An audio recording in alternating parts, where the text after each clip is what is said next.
carrément jël leen ak ci contrat CDI ak toutes les mesures de protection sociale yi mu àndal ba pare yokkaale seen salaire loolu mën naa ne contenu local dafa aller même dafa jéggi même prérogative li ko yoon jox mais c'est parce que dafa am loo xam ni tamit état mënu ko seetaan loolu mooy contexte bi ñu fi fekk contexte bi mu ngi fi yan solution la ñu war a mën a trouver pour que ëllëg yooyu du fi amati parce que jaaduwul nga gis sénégalais mu bokk ak poste benn étranger boobu ëppale ko salaire 4 fois à 6 fois te même liggéey bi la ñuy def loolu ñu ngi nekk di ci liggéey pour que au moins écart yooyu inégalité yooyu quand même ñu mën ko raccourcir un tout petit peu pour que au moins sénégalais ñu gën a gis seen bopp ci offshore bi loolu mooy en réalité élément de contexte juste pour expliquer lan lañ fi fekk ñun lan lañ fi jéem a def te société boobu yemul foofu kese am na yeneen société yoo xam ni intervenir nañ pour que au moins seen condition de travail ñu gën ko améliorer am na benn société boo xam ni presque yokkal nañ leen salaire de plus de 18 à 20% d'augmentation c'est quelque chose mais mën na gën a baax mais tamit warul tax ñu xeeb jéego yooyu parce que lépp loo gis daa am fu muy commencer kër boo tabax tey tabax bi dëgër fondation bi dëgër kër bi baax day fekk ni que fondation bi dafa dëgër tey ñu ngi ci fondation yi fondation nag yombul parfois mu metti mais suñ ci génnee dinañ am benn cadre quand même boo xam ni dina gën a jël en compte en tout cas seeni intérêt donc loolu la Sénégal en tout cas def ci wàllum gendarmerie mais de manière plus générale en termes de contenu local cadre am na fi loi am na fi décret am na fi état bi teg na fi ay kuréel yi war a mettre en œuvre donc toutes ces obligations là mooy le comité national de suivi du contenu local ak son secrétariat technique cadre boobu nag permettre na quand même à ce que entreprise yi gagné ay marché ay entreprises locales surtout ci marché services yi transport logistique approvisionnement permettre na tamit à ce qu'il y ait une meilleure intégration donc du contenu local dans les biens et services dans le secteur hydrocarbures même si quand même avancé yooyu mën nañ ci gën a liggéey quand même pour que mu gën a notable mu gën a palpable pour que ressenti yi daanaka positif na mais quand même mu nekk loo xam ni vraiment c'est unanime quoi dëgg la tamit à part ce cadre am na emploi local boo xam ni contenu local liggéey na ci damay jëlaat beneen exemple bi ñu demee ci FPSO bi fekk nañ fa ay postes yoo xam ni ay étrangers ñoo fa nekkoon postes yoo xam ni ay sénégalais ñoo ko waroon occuper mais dañu appliquer loi bi étranger boobu ñu wàcce ko indi fi sénégalais parce que loolu la loi bi santaane dëgg la étranger beneen dëkk Afrique la ñun ñëpp ay africains lañ mais on est d'abord des sénégalais avant d'être des africains donc étranger boobu wàcce nañ ko te am na yeneen société yoo xam ne tamit loolu fekkoon nañ ko fa te liggéey nañ ci ba quand même ñu régulariser donc la situation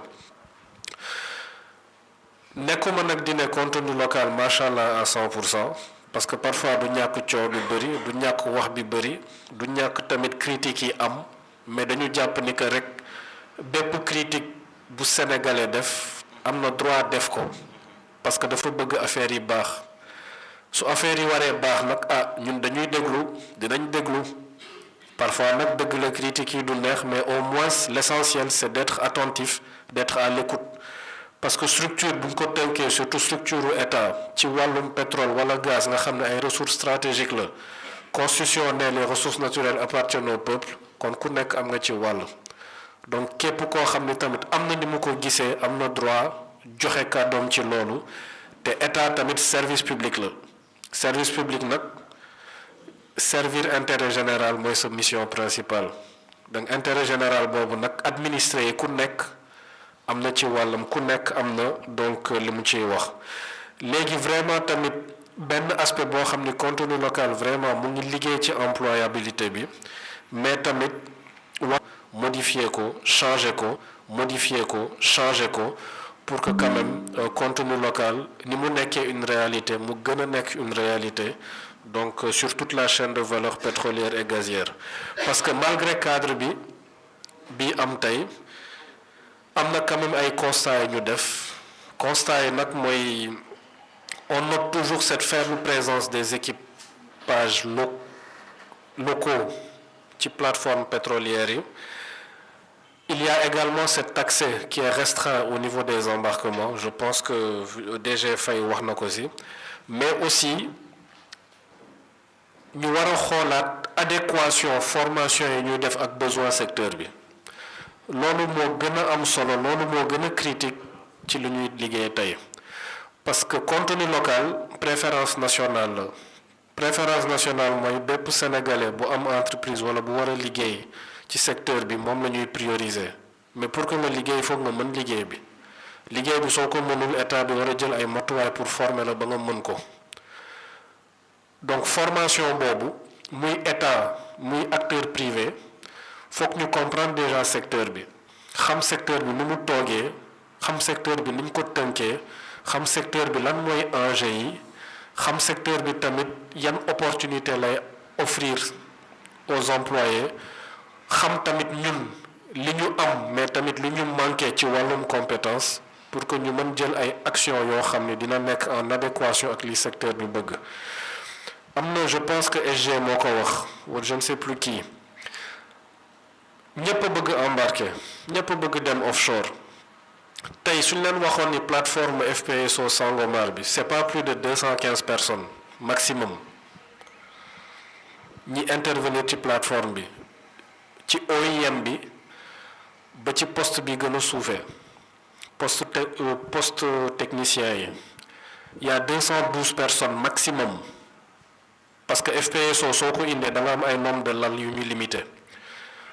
kon tey suñu formé 1000 2000 3000 personnes mais fu ñu leen di dugal surtout que dañu am ñaari projet yoo xam ni c'est déjà stabilisé muy Sangomar muy GTA li amoon solo kay mooy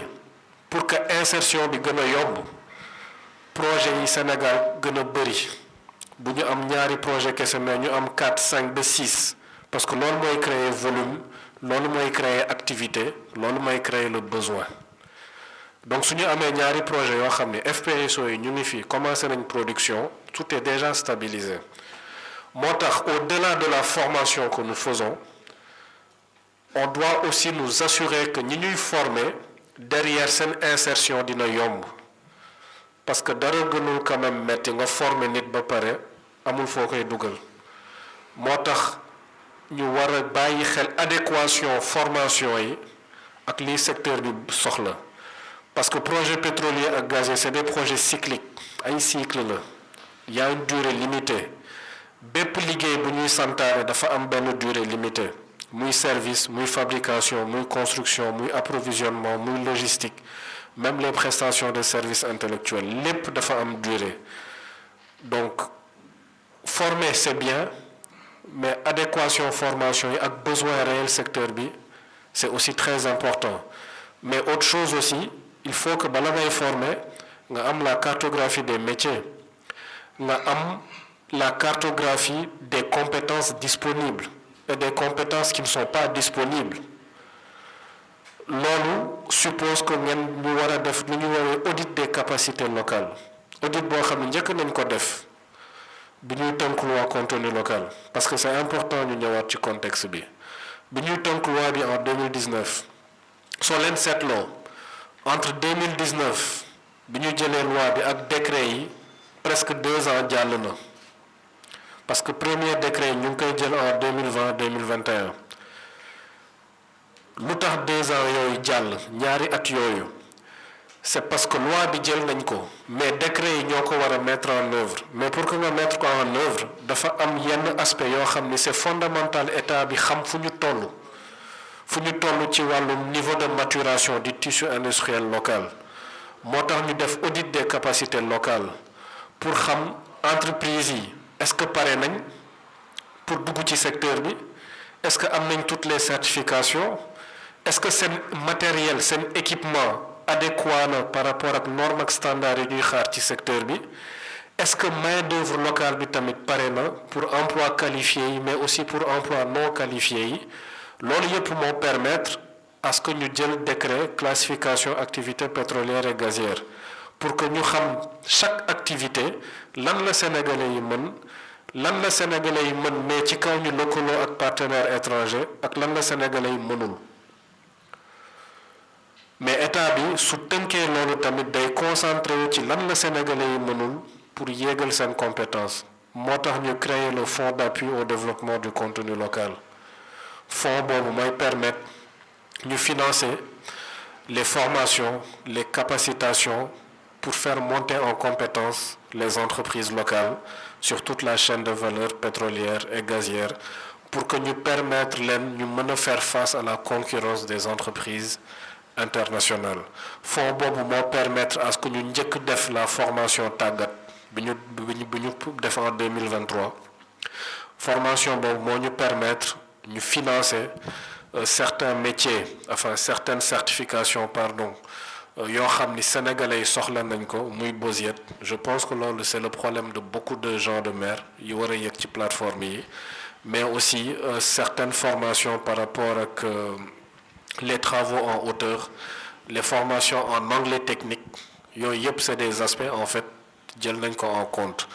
peut-être madame Seck après dina ñëwaat ci aspect formation yi pour gën leen leeral donc lan la secrétariat bi di def comme jéego pour que ñu mën a donc gën a dëggal donc cette politique de formation là parce que dépendrul kese ci contenu local comme ni ko DG Faye waxee structure yu bëri ñooy liggéeyandoo ci même domaine de la formation muy CNSL muy INPG muy école nationale de la formation maritime muy 3FPT muy ADPME donc loolu dafa soxla qu'il y ait une synergie pour que les décisions soient plus efficaces te loolu la état bi nekk di def donc juste pour dire que seen entreprise sénégalaise yi depuis bu ñu mettre en œuvre donc contenu local bi am nañu ay opportunités ci logistique bi ci service de support ci service de prestation technique yi léegi li ëpp solo mooy par rapport ak genre de maire yi lan la état bi war a mën a def pour gën a yombal leen seen accès ci infrastructure pétrolière ak gazière yi surtout ci métier technique yi ak les métiers non techniques mais surtout métiers techniques yi parce que vraie valeur ajoutée contenu local ci wàllum xam-xam transfert de compétences transfert de technologie ci métier technique yi la donc day soxla tamit école nationale de formation maritime mu liggéey ak INPG parce que bokk na ci conseil de régulation bi ak ANAM mu liggéey ak contenu local pour que ensemble ñu xool yan formation la ñu war a mën a joxe lu gën a adapté par rapport ak li ñuy xaar ci FPSO bi bu boobaa certification yi ñuy joxe mu répondre aux normes et standards yoo xam ni compagnie yi ñu ngi koy xaar ci élèves yi génn donc ci sunuy école de formation mais vraiment fi may jeexalee rek mooy gens de mer yi ils sont importants ils sont essentiels dans l'écosystème offshore mënuñu composer offshore sans bañ a composer ak gens de mer yi muy transport muy logistique muy opération de support même sécurité maritime gens de mer yi seen intégration dafa war a gën a mën a en tout cas war na gën a mën a feeñ par rapport ak résultats yi ñu amagum tey mais loolu tamit dafa tax ni que li koy expliquer mooy dafa am un décalage parce que waxtaan tamit il faut que ku nekk ñu wax vraiment li fi am de manière transparente décalage bi mooy par rapport ak potentiel national bi existé en termes de capacité ak marché pétrolier bi nu mu structuré woo décalage boobu nag tant que raccourciruñu ko tant que gàttaluñu ko tout le temps donc problème intégration yooyu day am te état bi vraiment mu ngi ciy liggéey te parce que les gens de mer pourquoi sujet bi dafa complexe pourquoi c'est parfois toujours problématique parce que dafa am plusieurs sources légales xam nga sànq maa ngi wax vide juridique mais plusieurs sources légales yooyu d'abord parce que yenn droit les gens de mer au-delà même du droit national c'est le droit maritime international qui vous protège parce que état bi signé na ay convention internationale maritime yu bëri yoo xam ni daf ko ratifié pour justement jox leen yenn protection bi leen war mais protection boobu nag suñ ko ratifié wee dafa war a suivre sur le plan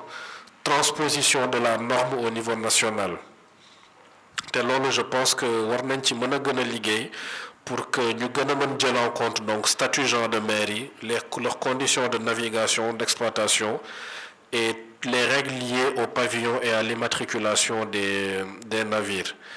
et donc vraiment en termes de perspective dinaa wax ci perspective yi après peut-être ñëwaat un tout petit peu sur nationalisation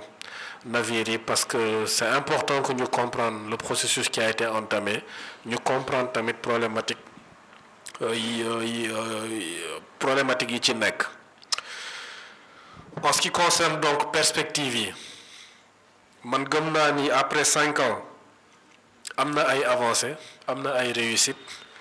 mais tamit am na ce devoir de renforcer quand même l'employabilité des gens de mer loolu je pense que muy état muy gens de mer ñëpp d'accord nañ ci pour que donc ñu am ay mécanismes yoo xam ni dina leen permettre ngeen intégrer progressivement donc plateforme yi meilleure articulation donc entre la formation et l'emploi suivre aussi les engagements de contenu local c'est extrêmement important def nañ ko ci plan de nationalisation de MODEC parce que MODEC tey mooy sous-traitant principal Woodside ci FPSO bi c'est à son nom ok donc quasiment 80% de ñi fay liggéey ay salariés MODEC lañ ça me permet de revenir un peu sànq parce que posé nañ question ci programme de stage yi parce que MODEC mooy recruter ay stagiaires former leen contenu local def le suivi en matière de transfert de compétences pour que stagiaires yooyu di mën a yéeg donc au niveau des métiers supérieurs en tout cas sur une durée bien déterminée plan boobu ça a été déjà travaillé et donc dafay gën a tax tamit contenu local gën a mën a am maîtrise ci locaux yi nekk ci plateforme yi ak yan mécanisme la ñu teg en place pour suivre donc transfert de compétences yi te loolu ça a été déjà fait et gëm naa ni dinañ ci gis ay résultats moo tax c'est important tamit ñuy xool offre d'emploi yi offre de stage yi am yi MODEC di joxe mais aussi yi plateforme capital humain CNSR madame Seck dina ci ñëwaat pour que élèves yi génn ci école yi ñu xam yan opportunité de stage moo fi am parce que stage yooyu surtout bu fekkee ni que MODEC moo leen recruter immédiatement da leen di yóbbu ci plateforme yi donc dootul nekk stage théorique mais pratique te ñooñu après petit à petit dans un plan bien déterminé dinañ yéeg en termes de poste donc je pense que 5 ans après Sénégal posé na ay bases en matière de contenu local je pense que loolu kenn mënu ko weddi les bases sont là maintenant les 5 prochaines années il faudra consolider ces bases là ñu gën ko dëgëral fondation yi gën a dëgër pour que résultat yi gën a am solo et pour finir juste par rapport ak nationalisation wu FPSO bi lu tax nationalisation FPSO bi yombul en 2022 avant FPSO bi di ñëw Sénégal maanaam 2 ans avant CNSL ANAM Woodside Petrosen toog nañ pour xool naka la ñuy def ba jël toutes les dispositions pour que le FPSO qui bat pavillon Bahamas puisse battre pavillon sénégalais. On avait identifié 35 points de discussion qui devaient permettre cette nationalisation-là. Parce que li ñu war a comprendre mooy un navire qui bat pavillon étranger ñun sénégaliser ko dafa am ay conséquences sur le plan juridique sur le plan fiscal également tey FPSO bi suñ ko waree battre pavillon sénégalais il faut déjà que ñu accorder wu sur quel sera le type de navire est-ce que ça sera considéré comme un navire d'État ou pas ça c'est un aspect yoo xam ni clarifié nañ ko ak ANAM parce que selon la nature donc du navire ou pas en tout cas selon la nature bi ñuy qualifier FPSO bi dina am ay conséquences sur le plan de la redevance, de l'immatriculation, de la construction, de la sénégalisation, et même de la navigabilité. te FPSO bi tamit su battre pavillon sénégalais il faut s'assurer que du am ay modifications conceptuelles yoo xam ne dañ ko war a def ci bateau bi pour que mu mën répondre aux normes. Ensuite ci côté sénégalisation bi tamit dafa am ay dispositions légales réglementaires non seulement nationales mais internationales yu war a appliqué wu parce que pour que FPSO bi nekk navire sénégalais battant pavillon sénégalais il faut le classer comme un navire MODU, donc il faut que ça soit considéré comme une unité donc de comment ça s'appelle exactement. Et donc derrière il faut aussi nous garantir le certificat de nationalité, et pour avoir le certificat de nationalité il faut que le navire change de propriétaire. Il ne sera plus du niveau de MODEC, mais il faudra que changement de propriétaire mu intervenir ci opérateur bi muy Woodside. Donc loolu mooy mën a garantir le changement de pavillon. Et même pour changer de pavillon day am impact ci armateur bi tamit su ñëwee Sénégal, parce qu'il y a une série d'inspections aussi qu'il faudra faire au niveau du navire que l'ANAM doit faire. Donc il y a beaucoup d'aspects yoo xam ni c'est vraiment sur le plan technique, juridique, légal, opérationnel yoo xam ni dañ ko war a jël en compte pour que FPSO yi mën a baat pavillon sénégalais, parce que loolu suñ fa acté forcément dina am conséquence sur le quota minimum qu'il faut avoir en termes de personnel local sénégalais. Loolu c'est réglé au niveau du code de la marine marchande, mais aussi c'est réglé au niveau de la CEDEAO, parce que c'est une exigence donc légale au niveau national mais également au niveau communautaire. Donc sama intervention daal ci loolu laa ko doon accès Moustapha. En attendant donc soo leen amee ay questions ñu xool naka la ñuy def ba mën si tontu. Merci beaucoup.